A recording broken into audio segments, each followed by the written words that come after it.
Subscribe करें और bell दबाएं ताकि कोई खबर रह न जाए।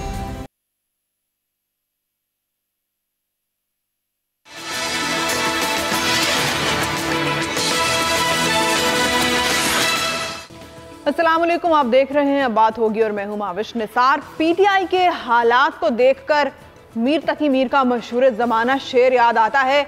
उल्टी हो गई सब तदबीरें, कुछ ना दवा ने काम किया। तो नाजरीन, पीटीआई के हालात कुछ ऐसे हो गए हैं कि उनकी हर तदबीर, हर चाल, हर तीर ही गलत लग रहा है। इलेक्शन कमीशन के हुक्म पर अल्लाह अल्लाह करके पीटीआई में इंट्रा पार्टी इलेक्शन तो हुए, लेकिन कुछ ऐसे हुए कि इसमें इलेक्शन कम और सिलेक्शन ज्यादा नजर आई।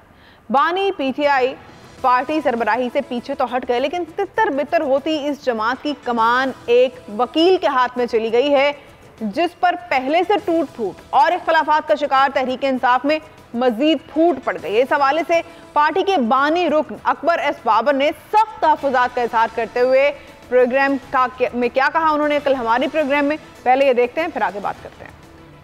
ये अपने रास्ते से भटकी तो मैंने कहा इसकी इस्लाह होनी चाहिए, क्योंकि ये लोगों को कुछ नहीं देगी, धोखा है। वो ओरिजिनल आइन जिन्होंने पार्टी को बनाया था, हम उसको ज़्यादा इसलिए अहमियत दे रहे हैं कि वो इसकी बुनियाद थी इस जमात की। फिर उसके बाद जो मैनिपुलेशन हुई और ये जो आइन में तब्दीलियाँ आई, इसीलिए थी कि एक शख्सी कंट्रोल जो है वो बढ़ता जाए, और आज उसका नतीजा आपके सामने आया है। इंतखाब तो नहीं हुआ ना, ये तो इंतखाब के नाम पे एक फ्रॉड हुआ है जो आज और पिछले गुजरे चंद दिनों में हुआ है।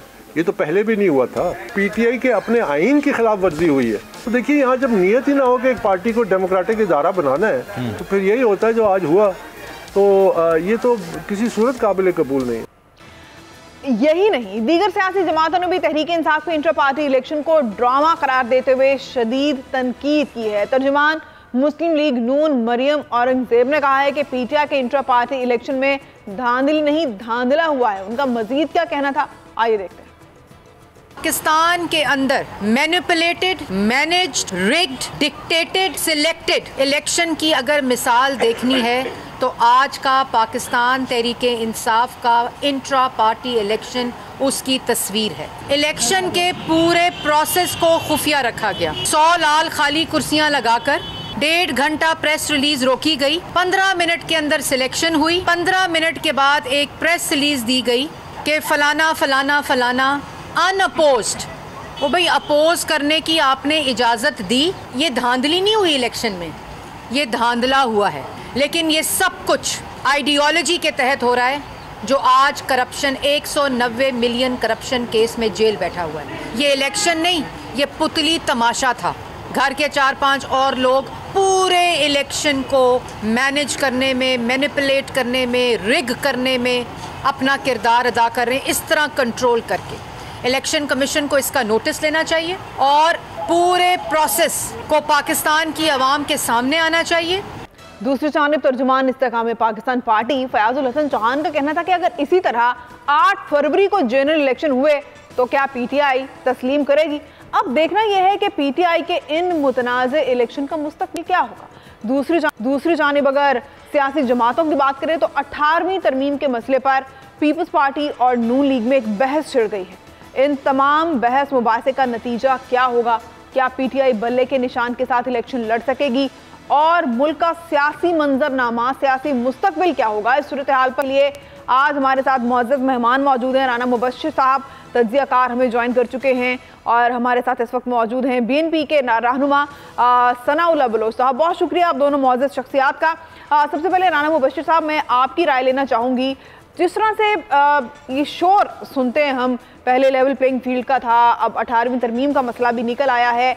एक जानिब पीपल्स पार्टी कहती है कि उनको लेवल प्लेइंग फील्ड मैसर नहीं है, दूसरी जानिब वो ये दावा भी करते हैं कि वज़ीर-ए-आज़म इस बार पाकिस्तान पीपल्स पार्टी की तरफ से होगा। तो फिर ये क्या तरीक़ाकार होगा, किस तरीके के तहत, किस फार्मूला के तहत वज़ीर-ए-आज़म उनका होगा अगर उन्हें अभी लेवल प्लेइंग फील्ड ही नहीं मिल रही?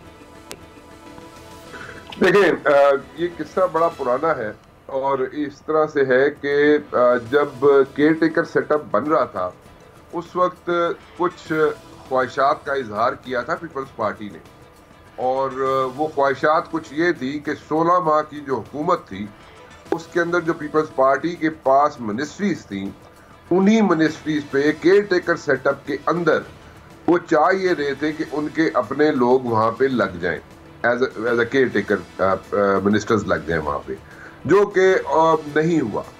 फिर दूसरी ख्वाहिश ये थी कि जनाब वहाँ पे ब्यूरोक्रेसी के अंदर, सिंध के अंदर कुछ लोग ऐसे लग जाएं जो उनकी मर्जी के मुताबिक हो, वो भी नहीं हुआ। किसी हद तक चीफ मिनिस्टर उनकी मर्जी के लग गए, लेकिन बाकी जो अपॉइंटमेंट्स थी वो एज सच नहीं हुई। फिर उसके बाद इलेक्शन कैंपेन है, इलेक्शन मोड में जा चुके थे ये लोग, और अगर ये इम्प्रेशन या परसेप्शन बनाते कि पीपल्स पार्टी और Noon League is going to be like everything is going to be hunky dory between them, वो सूट नहीं करता था। और जब भी कॉम्प्रोमाइज किया है पीपल्स पार्टी ने नून लीग के साथ, तो डैमेज जो है पीपल्स पार्टी हुई है। सो एक हॉस्टाइल, एक एग्रेसिव एटीट्यूड भी रखना था। फिर लेवल प्लेइंग फील्ड का जो मसला था वो तो मैंने आपके सामने रख दिया। उसके बाद एक और मसला पैदा हो गया, जब आसिफ जरदारी साहब गए और जाके बलोचिस्तान में उन्होंने कुछ लोगों को इंडक्ट किया या उनके साथ शामिल हुए कुछ लोग पीपल्स पार्टी में, तो कुछ ही रोज के बाद आपने देखा होगा कि उनमें से मेजॉरिटी लोग जो थे वो एक्सेप्ट कर लिए नून लीग ने और पीपल्स पार्टी छोड़ गए। सो वो उनके लिए एक बड़ी जिटरी सिचुएशन थी।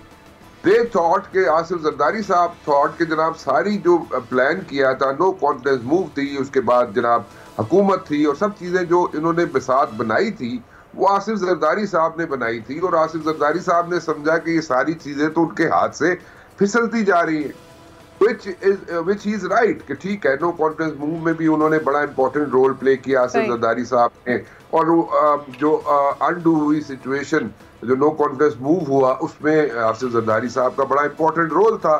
तो वो जब वो इस किस्म की सिचुएशन सामने आनी शुरू होगी, डेवलप होनी शुरू होगी, तो एक टैग और एक स्टेटमेंट आना शुरू होगी, और वो ये थी कि जनाब लेवल प्लेइंग फील्ड नहीं मिल रही। सो वो एक तो रीजन ये है। सेकेंडली, जिस तरीके से मियां मोहम्मद नवाज शरीफ साहब की एंट्री हुई पाकिस्तान के अंदर और जिस तरीके से उनको प्रोटोकॉल दिया गया, वो भी पीपल्स पार्टी के लिए एक्सेप्टेबल नहीं था।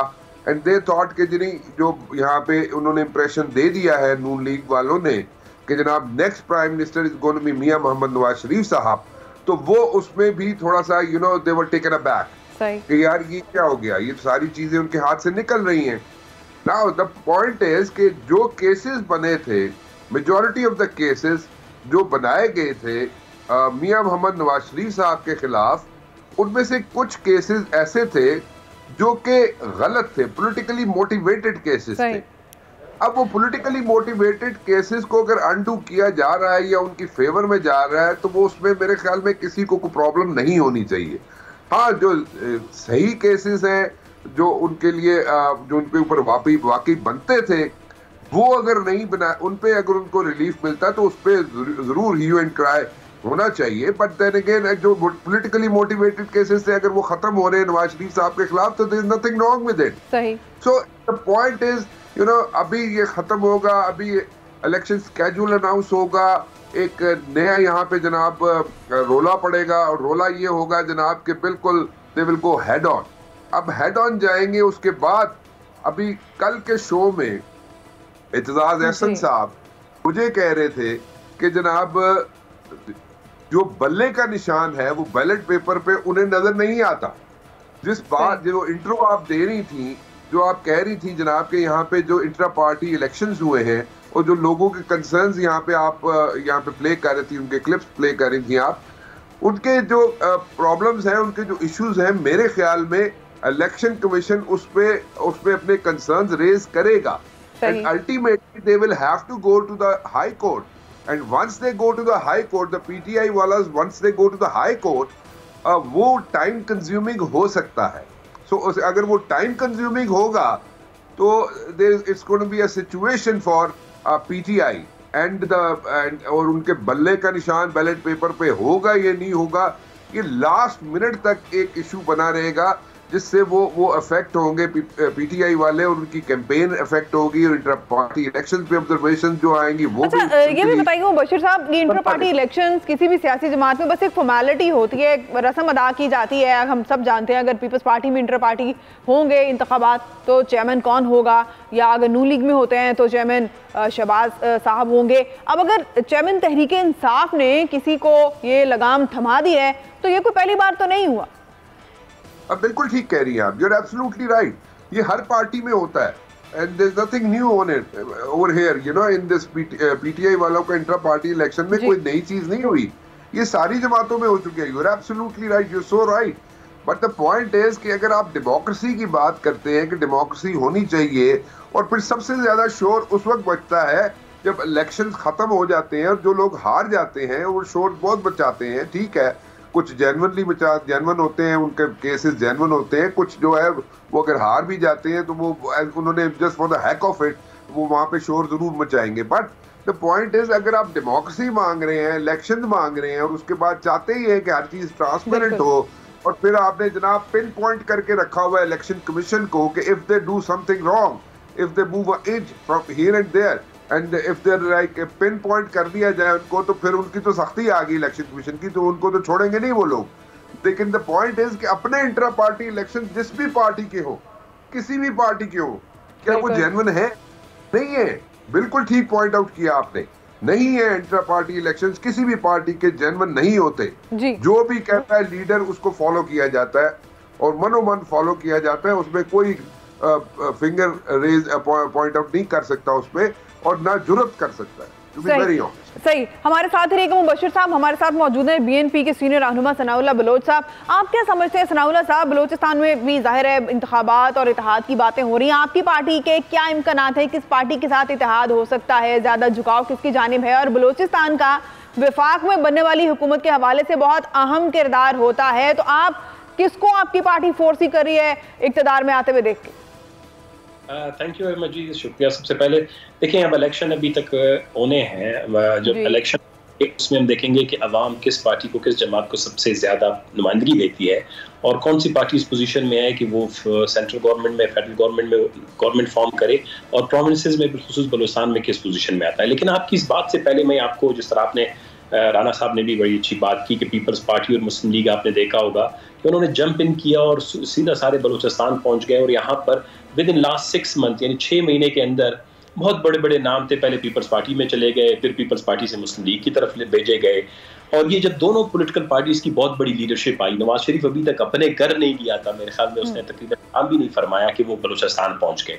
जब वो यहाँ पे आए, Balochistan is not a normal province. जब आप ऐसे इलाके में, सूबे में जाते हैं, बलूचिस्तान फेडरेशन का हिस्सा है, जब उसके इतने बड़े चैलेंजेस हैं, बलूचिस्तान एक तनाज़े से गुजर रहा है, यहाँ पर रिकन्सिलिएशन की बात होनी चाहिए थी, यहाँ पर ह्यूमन राइट्स का बहुत बड़ा क्राइसिस है, उसको डील करने की बात होनी चाहिए थी। बलूचिस्तान में 27 लाख नौजवान बेरोजगार हैं, क्या नेशनल है, उसके हवाले से बात होनी चाहिए थी।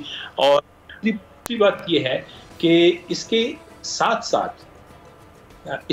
साथ जो बलूचिस्तान के अंदर जो डेवलपमेंट का डेफिसिट है, उसको कैसे एड्रेस किया जाएगा, ये वो चीज़ें हैं जो मेरे ख्याल में कोई भी ये जो नेशनल लेवल की जमातें आई हैं, इनमें से एक ने एक लफ्ज तक इस बारे में नहीं कहा। ऐसे लग रहा था जैसे कोई बकरा मंडी में लोग गए हैं, आपने वहां से कुछ चीजें खरीदनी है, कोई मोटा ताजा इलेक्टेबल जिसको नाम दिया जाता है, यानी कुर्बानी का पता होता है, हर इलेक्शन पे उसको करते हैं, तो कुछ सपोर्ट के साथ जो है आप उसको करते हैं, और कुछ उसके पीछे हाथ होते हैं, और वो उसको आप बलूचिस्तान के अंदर बजौर शमशीर या बजौर ताकत या बजौर किसी पॉलिसी के आप वहाँ पर बुरा जमान करते हैं। तो दोनों पार्टियों की जो पॉलिसी है बलूचिस्तान के हवाले से वो इतनी संजीदा नहीं है।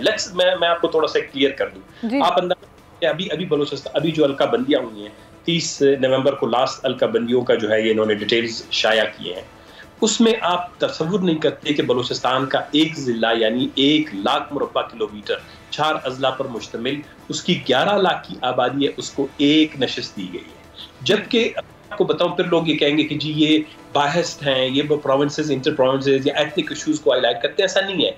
अब मैं आपको बताऊं, जेलम की जो आबादी है जो रकबा है 3500 स्क्वायर किलोमीटर है, चिनोट का 2643 किलोमीटर है, चिनोट की 2 नशिस्तें हैं, जेलम की 2 नशिस्तें हैं, खुशाब की 6511 है, उसकी 2 नशिस्तें हैं। यानी कुल मिला के 15,000 स्क्वायर किलोमीटर पर पंजाब के अंदर 10 सीटें दी गई है, 15,000 स्क्वायर किलोमीटर पर। बलूचिस्तान की डेवलपमेंट का हमारा डेफिसिट है, कॉन्फ्लिक्ट है, पॉवर्टी है, अंडर डेवलपमेंट है, सबको देखे बगैर बावजूद इलेक्शन कमीशन ने बलूचिस्तान की जो नशिस्तें हैं वो 11 लाख, 12 लाख, 10 लाख, 10.5 लाख बटग्राम को सीट दे दी है। इसी तरह चित्राल को, या फिर ठीक है हम ये कहते हैं, देखें इनमें से किसी भी पॉलिटिकल पार्टी ने ये नहीं कहा कि यार बलूचिस्तान का हक बनता है कि वो बलूचिस्तान के रकबे के एतबार से अगर हम रिप्रेजेंटेशन नहीं दे सकते, लेकिन कम से कम बलूचिस्तान को तो इंतखाबात से पहले तो बलूचिस्तान के लिए बहुत पुरकशिश वादे और दावे किए जाते हैं। सनाउल्लाह साहब इस बार भी सुन रहे हैं हम, इस बार भी किए जा रहे हैं। आसिफ अली जरदारी साहब ने तो बहुत जज्बात एहसासात का इजहार भी किया है। उनका कहना है कि बलूचिस्तान का खून कोई सस्ता तो नहीं है, इसका एहसास क्यों नहीं होता लोगों को? देखें जी, इस दफा भी जो आए हैं उन्होंने ऊंटों के नीचे जो भी बात की है वो बड़ा अब्रप्ट सा, ब्लंट सा, क्लियर सी बात नहीं की है। अगर कुछ लोग चाहते हैं कि बलूचिस्तान फेडरेशन का एक मजबूत सतून बन के रहे, उनको ये बात ऊँटों के नीचे, जुबान के नीचे करनी नहीं चाहिए। They have to be very blunt, open, along clear program. देखें, अगर पीपल्स पार्टी के साथ बलूचिस्तान का प्रोग्राम नहीं है, नवाज शरीफ साहब आ रहे हैं, नवाज शरीफ साहब को इन मामलात का एहसास भी है, और हमने नवाज शरीफ साहब को यहाँ तक आज अगर वो बाइज्जत तौर पर पाकिस्तान आए हैं, उनके केसेस जो हैं वो हर दूसरे दिन 2-4 केसेस हल हो रहे हैं, इसमें बलूचिस्तान नेशनल पार्टी का बहुत बड़ा किरदार है। हम PDM का हिस्सा थे, जो अदम इत्मीनान की तहरीक हुई, शहबाज शरीफ साहब को वज़ीर आज़म बनाया गया, मुस्लिम लीग के जो है सारे वजारतें उनको मिली, और उन वजारतों की मरून मिन्नत असम्बली में जो राय रोज़ उन्होंने वहाँ पर कवानीन मंजूर किए। बदकिस्मती से लापता अफराद का एक कानून था, वो मंजूर नहीं किया गया। देखिए, इस मुल्क में आप लोगों ने बलूचिस्तान के बहुत से और से सेंसिटिव मामला हैं जिनको देखना होगा। पाकिस्तान की तरक्की मुमकिन नहीं है बलूचिस्तान के मसाइल को हल किए बगैर। अगर आप बलूचिस्तान के मसाइल को, कोई भी नेशनल लेवल की जमातें हाके सिर्फ ये है कि जी 16-17 सीटें हैं, एक लेवरेज है, हम ये लेवरेज हासिल करने के लिए थोड़ी बहुत एस्टेब्लिशमेंट के सपोर्ट के साथ कि जी हम इनको ये सीटें जीत के हम चले जाएंगे, ये बलूचिस्तान के मसले का हल नहीं, ये बलूचिस्तान में मायूसी बढ़ाने के बायस है। आखिरी बात मैं आपको ये बता दूं, बलूचिस्तान की जो पॉलिटिकल पार्टीज है, रियल स्टेक होल्डर्स है, उसमें बलूचिस्तान नेशनल पार्टी है, उसमें नेशनल पार्टी है, जमीयत उलमा इस्लाम बहुत बड़ा स्टेक होल्डर है, इसके अलावा पश्तूनख्वा मिली अवामी पार्टी है, ANP यहाँ पे स्टेक होल्डर है, हज़ारा डेमोक्रेटिक पार्टी। ये वो पार्टियां हैं, अगर ये मिल जाएं, और इसके साथ एस्टेब्लिशमेंट बहुत बड़ा स्टेक होल्डर है, अगर ये सब मेरे ख्याल फिर जाके बलूचिस्तान के अंदर शायद इलेक्शन का रिजल्ट जो है लोग एक्सपेक्ट कर रहे हैं, ऐसा नहीं होगा। पीपल्स पार्टी और मुस्लिम लीग इस वक्त बहुत खाली ग्राउंड समझ रहे हैं, क्योंकि जो रीजनल यहाँ की जो पॉलिटिकल पार्टीज हैं वो अभी तक अपने अलायंसेस के साथ, प्लान के साथ सामने नहीं आए। राना मुबश्शिर साहब, इसी हवाले से आपसे भी बात करना चाहूंगी। बलूचिस्तान के मामले में जिस तरह से कि सनाउल्लाह साहब बता रहे हैं कि गैर संजीदगी का रवैया रहा हमेशा, भले हुकूमत किसी भी पार्टी की रही, लेकिन अगर इसी तरह से हम अपने सूबों को गैर संजीदा लेते रहेंगे, भले कोई सा भी सूबा है, बलूचिस्तान तो वैसे ही बहुत अहम सूबा है हर लिहाज से, रकबे के लिहाज से, और जिस तरह से कि उनके वसाइल हैं और जितना इम्पॉर्टेंट है पाकिस्तान के लिए, अगर ऐसी गैर संजीदगी बढ़ती जाती रही मुस्तकबिल में भी, तो कैसे मुल्क को आगे लेके जा सकते हैं? इकोनॉमिकली तो हम पहले ही बहुत कमज़ोर हो चुके हैं। देखिए, बलूचिस्तान की जो इश्यूज हैं उनको सनाउल्लाह बलोच से ज्यादा कोई नहीं समझता। बिल्कुल। और मुझे इनसे अभी इस वक्त एक गिला है, अभी इन्होंने जो रिसेंट स्टेटमेंट दी, इन्होंने कहा जनाब सब लोग यहाँ पे आए बलूचिस्तान के अंदर, is referring to all the political party leaders, और 2 लीडर्स हैं, नवाज शरीफ साहब और जरदारी साहब की इन्होंने बात की, इसी चीज को रेफर कर रहे थे। लेकिन सनाउल्लाह बलोच साहब थोड़ी सी कसरे नफसी से काम ले गए। उन्होंने मोटे ताजे तो जरूर कहा, लेकिन साथ बकरे कहना था, बकरे का लफ्ज़ इस्तेमाल नहीं किया उन्होंने। खैर एनीवेज, वो उनकी अपनी मर्जी है, लेकिन द पॉइंट इज, देखें बलूचिस्तान का एरिया बहुत बड़ा है, एंड वहाँ पे डेवलपमेंट के लिए, अगर मैं एग्जांपल दे देता हूँ, किसी और प्रोविंस में अगर सपोजिटली 100 रुपया लगता है डेवलपमेंट का, तो बलूचिस्तान के अंदर वो कम से कम 500 रुपए लगते। तो एक एग्जांपल हो रही है। तो पॉइंट, एरिया बहुत बड़ा है बलूचिस्तान का, डेवलपमेंट जरूरी है, यस उनकी महरूमियां हैं, but at the very same time कोशिश ये की जाती है। देखिए, इस वक्त केयर टेकर प्राइम मिनिस्टर कौन है? बलूचिस्तान से है। चेयरमैन सेनेट कौन है? बलूचिस्तान से है। तो कोशिश जरूर की जाती है कि बलूचिस्तान को कहीं ना कहीं एकोमोडेट किया जाए when it comes to the centre, मरकज में कहीं ना कहीं अकोमोडेट करने की हमेशा सोचा जाता है और उसको पाया तकमील तक भी पहुंचाया जाता है. There is no doubt about that. Now once these people who are there, जो अपना डिसीजन खुद लेते हैं किस पार्टी के साथ इन्होंने चिप इन करना है अपने आप को, बलूचिस्तान के पार्लियामेंटेरियंस ने, once they are in the parliament, in the upper house and the lower house, now it's their responsibility कि जो issues है back home in बलोचिस्तान उनको take care करें ये लोग, या उसके लिए ह्यू एंड उठाएं, और करते भी हैं ये लोग, ये नहीं कि नहीं करते. वहां पे अगर इनकी बात नहीं सुनी जाती या ये वहां पे इनके इश्यूज सॉर्ट आउट नहीं किए जाते तो they have all the right to walk out. जो भी एग्रीमेंट है, जिस भी पार्टी के साथ एग्रीमेंट है, दे कैन ऑलवेज लाइक से गुड बाय टू देम. लेकिन वो नहीं होता है सच. लेकिन इनको मेरे ख्याल में चाहिए ये, मैं बहुत इज्जत करता हूँ बलोचियों की, बलूचिस्तान के लोगों की, लेकिन इनको भी they have to put their foot down. They have to put their foot down once they are in the allies of any party. As they said, अभी 16 माह they were allies. So if the issues were there, जो issues थे, they should have sorted them out there and then. There should have been no second thought about it. So वहाँ पे इनको step down, अपना they have to put their foot down and they have to make a decision either one way or the other. So वहाँ पे थोड़ा सा मेरे ख्याल में compromise हो जाता है और parliamentarian पाकिस्तान के कॉम्प्रोमाइज कर लेते हैं फॉर वन रीजन और the other, whatever the reasons are, वो ज्यादा बेहतर समझते हैं और उस वक्त की इन्वायरमेंट के हिसाब से, उस वक्त की कंडीशनैलिटीज के हिसाब से बिल्कुल वो कोई ना कोई रीजन होगा उनका. लेकिन that is not that important. जो इनके अपने इश्यूज है उनको सॉर्ट आउट करना, दैट इज अपने इश्यूज को सॉर्ट आउट करना ज्यादा इंपॉर्टेंट है. इंतखाबात भी ज़ाहिर है सर पर हैं और फिर इस तरह सियासी जमातों के अपने अंदर जो इख्तलाफात हैं, मुख्तलिफ लीडर्स के आपस में एक दूसरे से अगर इख्तलाफात चल रहे हैं, सनाउल्लाह साहब आप क्या समझते हैं, विफाक में आप किसको हुकूमत बनाता वो देख रहे हैं इस बार? देखिए इस वक्त जो हालात नजर आ रहे हैं, मुझे देखिए मैं अब सिंध गया नहीं हूँ, लेकिन रिसेंटली इस्लामाबाद, तो मेरे ख्याल में अगर देखें जो बात लेवल प्लेइंग फील्ड की हो रही है, वो मेरे ख्याल में बलूचिस्तान के अंदर हम देख रहे हैं कि बहुत सी मुश्किलात हैं. हम अपनी जमात के हवाले से भी महसूस कर रहे हैं, मैं अपने हल्के में महसूस कर रहा हूँ कि लोग जो है मुश्किलात पैदा की जा रही हैं और लेवल प्लेइंग फील्ड का जो एक डिमांड किसी एक पॉलिटिकल पार्टी या पीटीआई की तरफ से आ रहा था, शायद आने वाले कुछ दिनों में वो बहुत सी सियासी जमातों की तरफ से और भी आपको सुनने को मिलेगा. जब मैं इसीलिए कह रहा था जब इलेक्शन शेड्यूल अनाउंस होगा, जब फॉर्म वगैरह फिल करना शुरू होंगे, पर्टिकुलरली 62, 63 या 60 जब ये डिस्क्वालिफिकेशंस हुई हैं जिसमें इन्होंने नई तरामीम भी की, और देखते हैं कि क्या मियाँ साहब क्वालिफाई करते हैं नहीं करते हैं. बलूचिस्तान के अंदर बहुत से ऐसे लोग हैं जो रिकॉर्ड्स के साथ परमानेंटली लाइफ टाइम डिस्क्वालिफिकेशन उनकी हुई थी, वो सारे ताड़े हुए हैं, बैठे हुए हैं कि हम किसी तरीके से सिस्टम में आ जाएं. तो ये सिस्टम कैसे ऑपरेट करता है आफ्टर 14 दिसंबर जब ये इलेक्शन शेड्यूल अनाउंस होगा, तो मेरे ख्याल में आप कोई एक थोड़ी सी गैस कर सकते हैं. अदरवाइज इस वक्त जो मीडिया है वो डेफिनेटली, जिस तरह भी आपका शुक्रिया आज आपने भरोसा वक्त दिया, 14 दिसंबर के बाद आप कह रहे हैं कि सूरत-ए-हाल वाज़ेह होगी. बहुत शुक्रिया दोनों मुअज़्ज़ज़ मेहमानों का. सनाउल्लाह बलोच साहब हमारे साथ है, राना मुबश्शिर साहब हमारे साथ है. ब्रेक के बाद नाज़रीन एक और अहम इशू यानी मुल्क की मईशत, मुल्क की इकॉनमी पर बात होगी. हमारे साथ रहिए.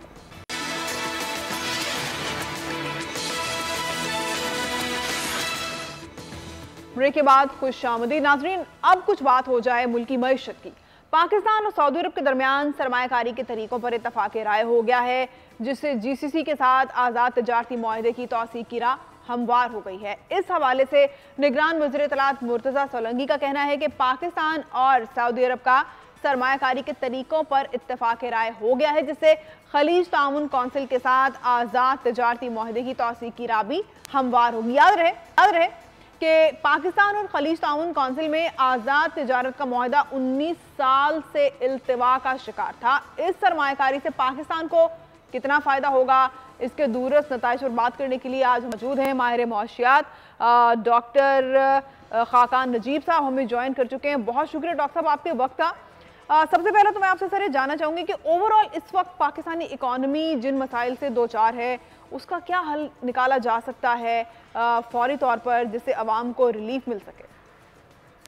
बिस्मिल्लाहिर्रहमानिर्रहीम. आपने अच्छा सवाल किया. देखें ओवरऑल आज से 3-4 माह पहले चले जाएं तो पाकिस्तान इकॉनमी में एक डिफॉल्ट सी सिचुएशन थी.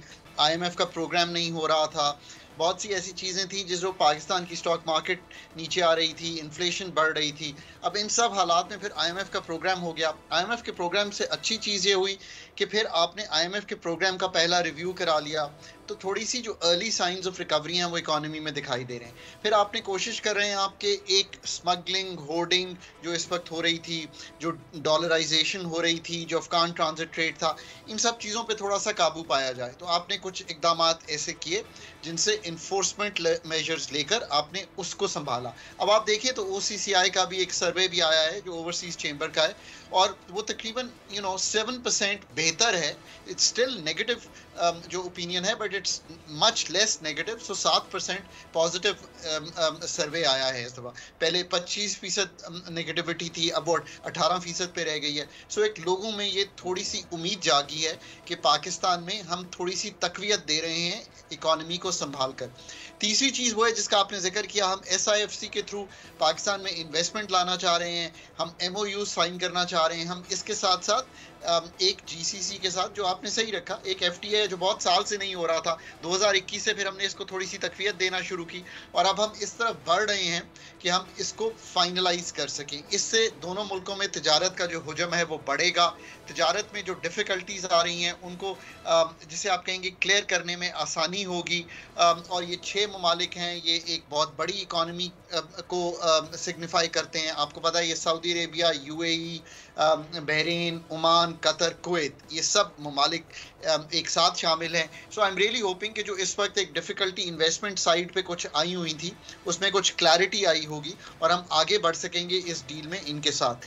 FTAs जो हैं हम ये ओपन करते हैं और एनहांस करते हैं प्रॉस्पेक्ट्स ऑफ ट्रेड और economic cooperation between the 2 states. हमने चाइना के साथ भी FTA किया हुआ है। So this is a positive development for Pakistan, और जो पाकिस्तान की एक्सपोर्ट्स हैं टू GCC कंट्रीज़, इसमें इसको तकवीत मिलेगी।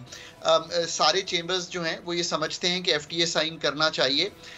ट्रेड एक जुज है पाकिस्तान का जो अगले 5 साल में डिटर्मिन करेगा कि पाकिस्तान में डॉलर इनफ्लो जो है वो कैसा होता है, और यही हमारी सबसे बड़ी ज़रूरत है। याद रखिए, ट्रेड के थ्रू ही, एक्सपोर्ट के थ्रू ही आप non debt creating inflows Pakistan ला सकते हैं।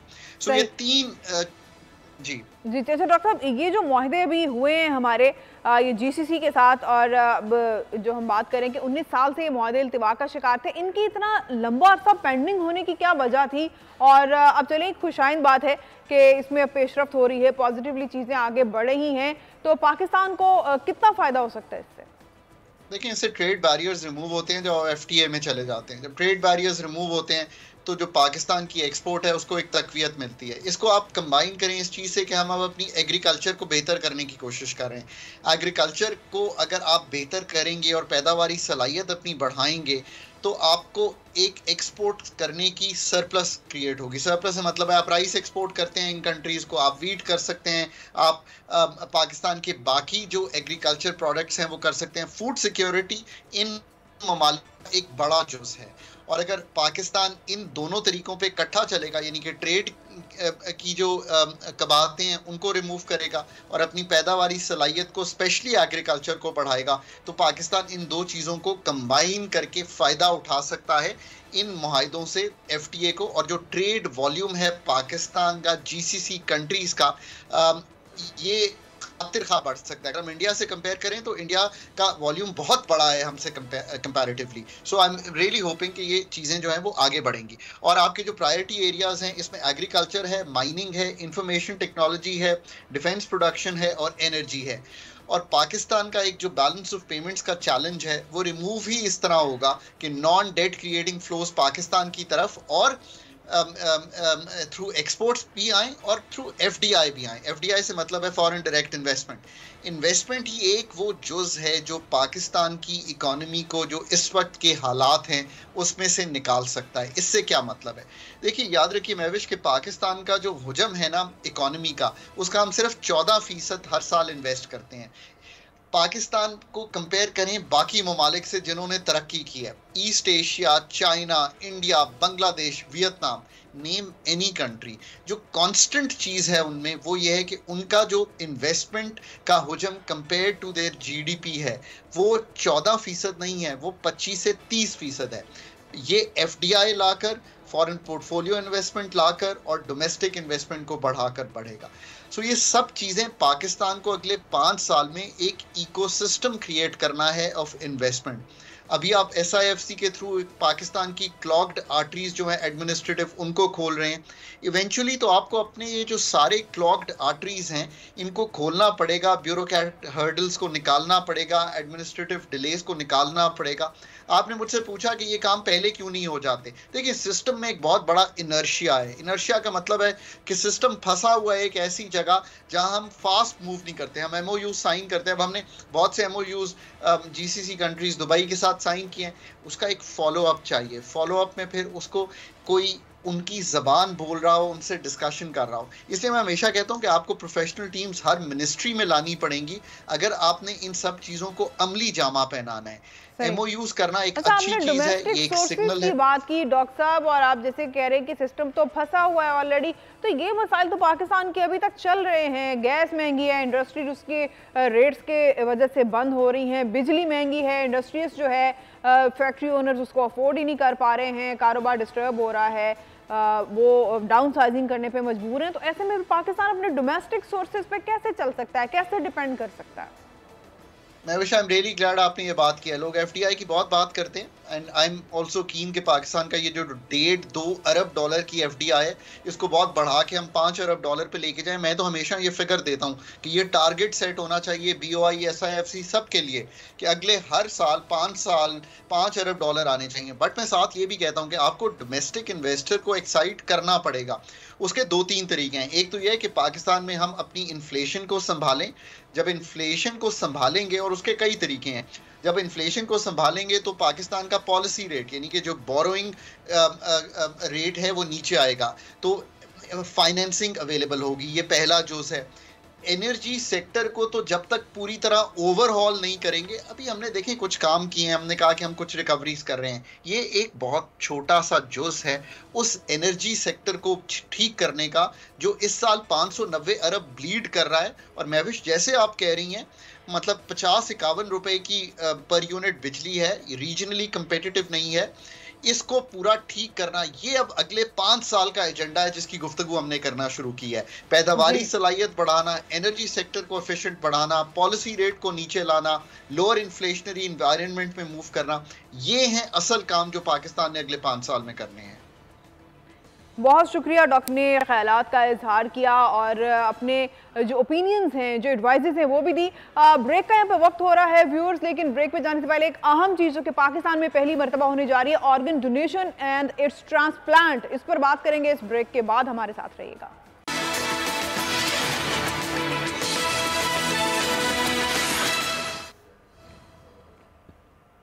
ब्रेक के बाद खुशामदीद। पाकिस्तान में नाजरीन पहली मरतबा मरने के बाद जिस्मानी आज़ा के अतिया करने और कानूनी ट्रांसप्लांट की तारीख रकम हो गई है।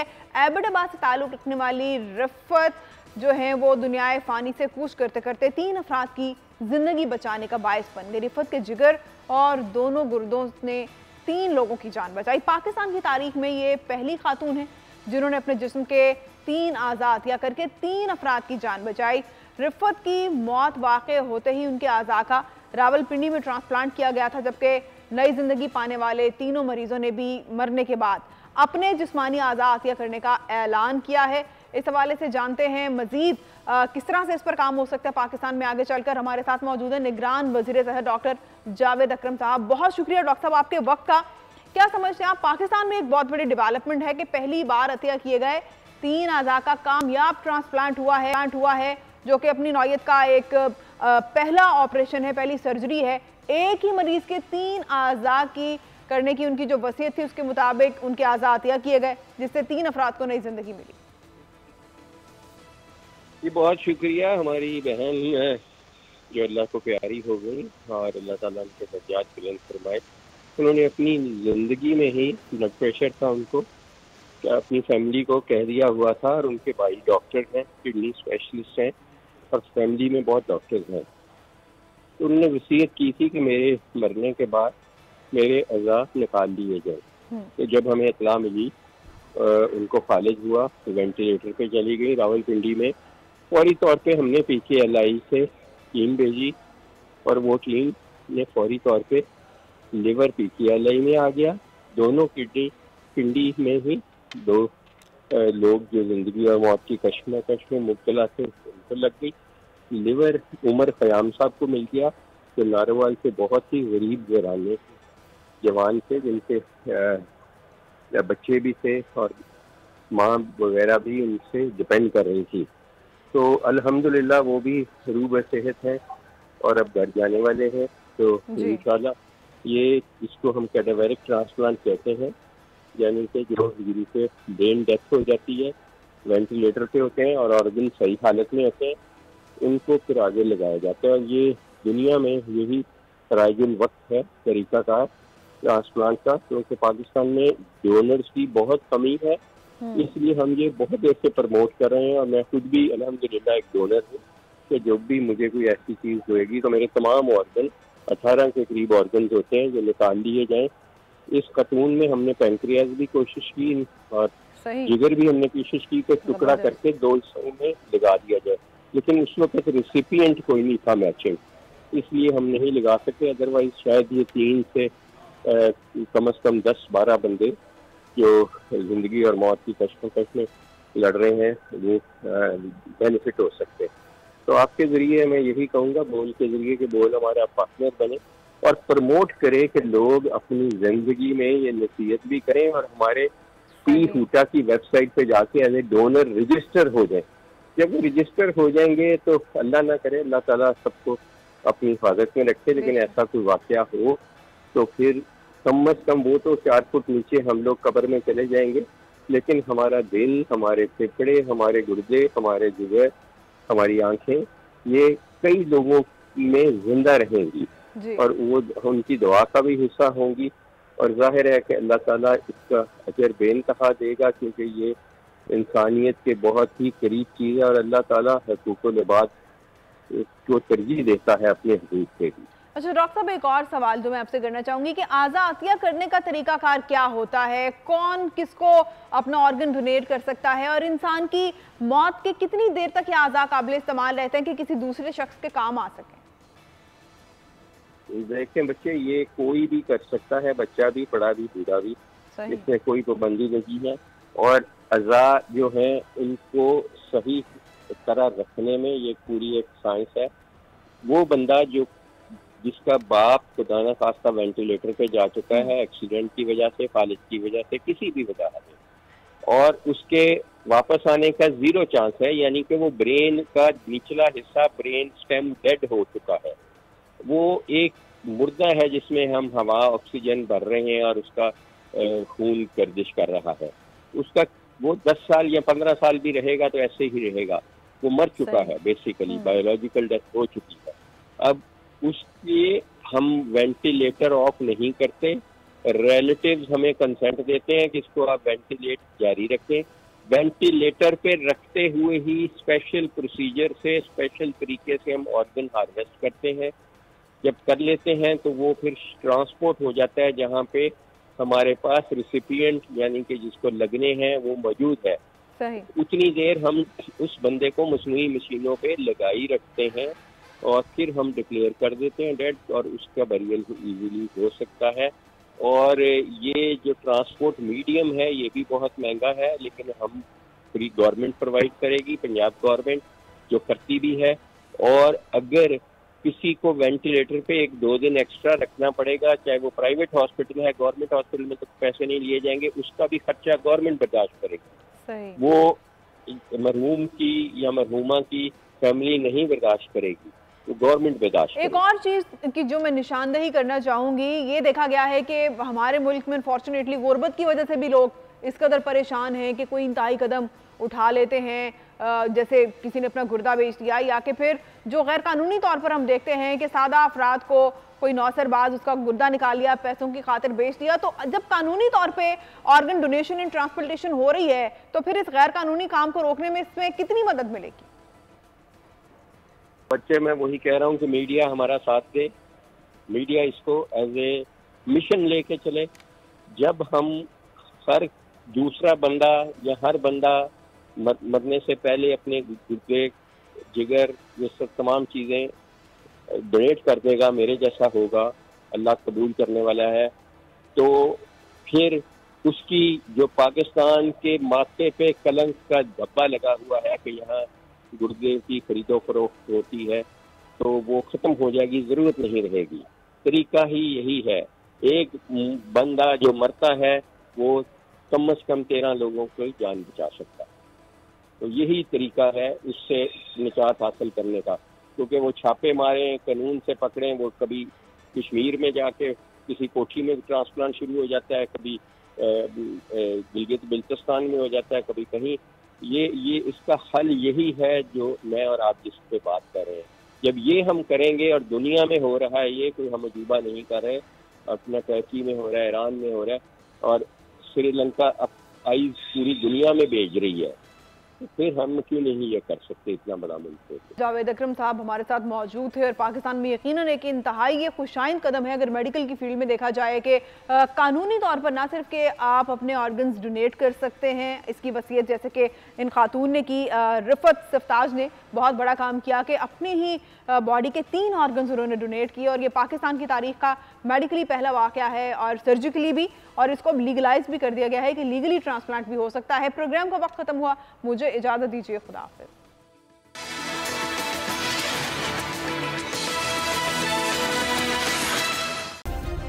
सब्सक्राइब करें और बेल दबाएं ताकि कोई खबर रह न जाए।